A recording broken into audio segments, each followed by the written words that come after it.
I'm going to show how to remove the battery on a Club Cadet. To remove this battery mount, you want to take a hammer and use the claw of the hammer and stick it inside the clip right here. And you're going to use both hands and you're going to pull on it. And you're going to pull, you can see this little slit down here, but you're going to pull and lift up and it'll pop loose. Now when you remove these batteries, this one has a little handle on it, the new one, but if you ain't got one of those, what you want to do with the old battery, you just want to grab these battery terminals after you remove the wiring from them. But just grab this one right here with your right hand and grab this one with your left hand, and you can grab the terminals and pull it up and pull it out really easily.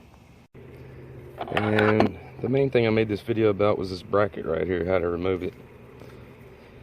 Now when you install this bracket, you want to make sure that it goes underneath this wiring harness right here. You don't want it going on top of the wiring harness.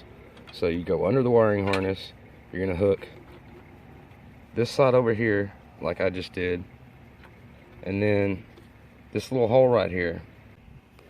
Now to get it back on, it was even trickier. I had to put the claws in here to pull on it to get the spring to, you know, move enough to get it going in the hole.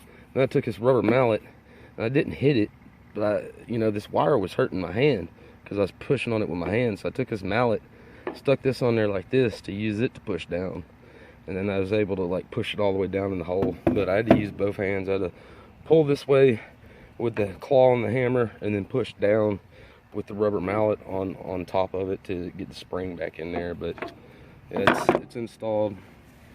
So got the original clip in there and everything. And this is a 380 cranking amp. The old one was a 220.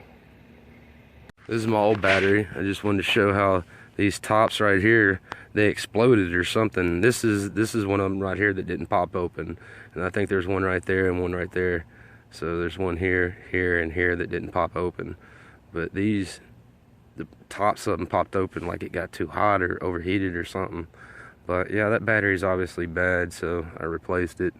But that's the original one that came with the mower.